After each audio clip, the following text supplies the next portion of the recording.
Hello friends, welcome to Sai Kiruba's kitchen. இன்றைக்கி நம்ம இட்லி, தோசை, பூரி, சப்பாத்தி, நான், பரோட்டா இப்படி எல்லாத்துக்கும் ஒரு சூப்பரான சைட் டிஷ் ஸ்பைசியான புதினா சிக்கன் கிரேவி எப்படி பண்ணுறதுன்னு பார்க்கலாம் வாங்க.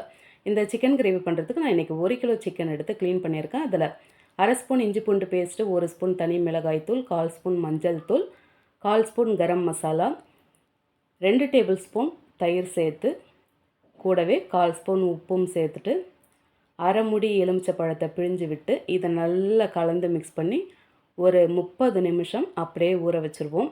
இது அப்படியே ஊறட்டும். ஒரு மசாலா ரெடி பண்ணிக்கலாம். ஒரு மிக்ஸி ஜாரில் 1 ஸ்பூன் சோம்பு, ஒரு பிரியாணி இலை, ஒரு சின்ன துண்டு பட்டை, ஒரு கிராம்பு, ஒரு சின்ன துண்டு ஜாதிபத்திரி சேர்த்து, கூடவே 8 பச்சை மிளகாய் சேர்த்து, 10லேருந்து 12 சின்ன வெங்காயம் தோல் உரித்து சேர்த்துக்கலாம். ஒரு இன்ச் அளவுக்கு இஞ்சி தோல் உரித்து சேர்த்து, 10லேருந்து 12 பல் பூண்டு சேர்த்துட்டு, 2 கைப்பிடி புதினாவும் கொத்தமல்லியும் சேர்த்து தண்ணி சேர்க்காமல் இதை நைஸாக அரைச்சி எடுத்துக்கலாம். இந்தளவுக்கு அரைப்பட்டால் போதும். இப்போ இதை அப்படியே நம்ம தனியாக வச்சுட்டு அடுப்பில் ஒரு கடாவியோ இல்லாட்டி ஒரு பாத்திரமோ சூடு பண்ணிவிட்டு அதில் 4 டேபிள் ஸ்பூன் எண்ணெய் விட்டு 1 ஸ்பூன் சோம்பு, 2 பிரியாணி இலையை 2 கிள்ளி போட்டு சேர்த்து அது நல்லா பொரிஞ்ச பிறகு 1 கப்பு நீல வாக்கில் மெலிசாக கட் பண்ண வெங்காயம் சேர்த்து இது நல்ல ஒரு டிரான்ஸ்பரண்ட்டாக வதங்கி வரணும். அது வரைக்கும் நல்லா வதக்கி விட்டுருவோம். நல்லா சாஃப்டாக வதங்கி வரட்டும். நல்லா வதங்கி எண்ணெய் பிரிஞ்சு வந்திருக்கு. இப்போ இதில் 1 கப்பு தக்காளி நீல வாக்கில் மெலிசாக கட் பண்ணி சேர்த்து அதையும் நல்லா வதக்கி விட்டுக்கலாம். இப்போ இது ரெண்டும் நல்லா வதங்கி இதுலேயும் நல்ல எண்ணெய் பிரிஞ்சு வரணும்.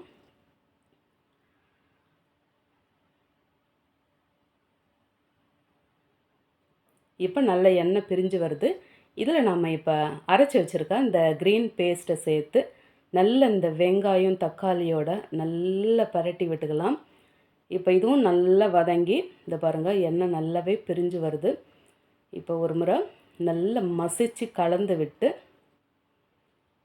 இதில் நம்ம 1 ஸ்பூன் தனி மிளகாய்த்தூள், 1/2 ஸ்பூன் காஷ்மீர் மிளகாய்த்தூள், 1 ஸ்பூன் தனியாத்தூள், 1/2 ஸ்பூன் சீரகத்தூள் சேர்த்து 1/2 ஸ்பூன் உப்பும் சேர்த்து இப்போ இது எல்லாத்தையும் ஒரு முறை நல்ல அந்த மசாலா வாசனை பச்சை வாசனை போகிற வரைக்கும் நல்லா கலந்து மிக்ஸ் பண்ணி விட்டுருவோம்.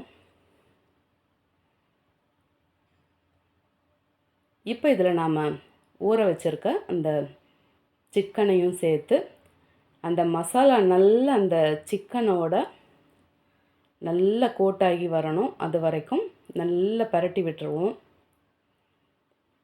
இந்த பாருங்கள் நல்லா கலந்து வந்திருக்கு மசாலா. இப்போ இதை மூடி போட்டு நல்லா ஸ்லோவாக ஒரு 5 நிமிஷம் அப்படியே வேக விட்டுடலாம். இந்த பாருங்கள் தண்ணி நல்லா தண்ணி விட்டுருக்கு. இதில் அது சின்ன கடாயாக இருக்குது, அதனால் நான் இதை குக்கருக்கு மாற்றிட்டேன். இப்போ நல்லா ஒரு முறை கலந்து விட்டுக்கலாம். இது மூடி போட்டு குக்கர் விசில்லாம் வச்சு வேக வைக்கணும்லாம் அவசியம் இல்லை. இது வதக்கி விட்டாலே நல்லாவே வெந்துடும். இப்போ இதில் மிக்ஸி ஜாரை அலசி எடுத்து 1.5 கிளாஸ் போல் தண்ணியும் சேர்த்தாச்சு. இது நீங்கள் இட்லி தோசைக்கு தொட்டுக்க போகிறீங்கனாக்கா தண்ணி கூட இன்னும் கொஞ்சம் கூடுதலாக சேர்க்கலாம். இது நம்ம கிரேவி மாதிரி பண்ண போகிறோம், அதனால் இது கொஞ்சம் திக்காகவே இருக்கட்டும்னு விட்டு தண்ணி அவ்வளோவா சேர்க்கலை. இப்போ இது நல்ல ஒரு கொதி வந்தாச்சு. இதில் 1/2 ஸ்பூன் சிக்கன் மசாலா சேர்த்து ஒரு முறை நல்லா அதில் மிக்ஸ் பண்ணி விட்டுருவோம்.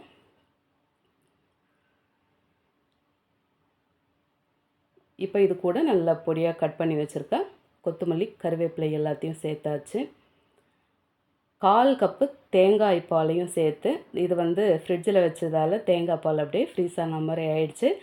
அதையும் ஒன்றா நல்லா கலந்து விட்டுக்கலாம். தேங்காய் பால் சேர்த்துட்டு ரொம்ப நேரம் கொதிக்க வைக்கக்கூடாது. இது ஒரு 2லேருந்து 3 நிமிஷத்துக்கு அப்படியே அடுப்பில் விட்டுருவோம். நல்லா கலந்து விட்டாச்சு. இப்போ இதை மூடி போட்டு ஒரு 1 நிமிஷத்துக்கு விட்டுக்கலாம். அவ்வளோதான்.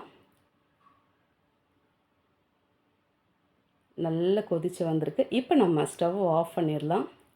இதோ பாருங்கள், நம்மளோட சூப்பரான ஸ்பைசி புதினா சிக்கன் கிரேவி ரொம்பவே சிம்பிளாக ரெடி ஆகிடுச்சு.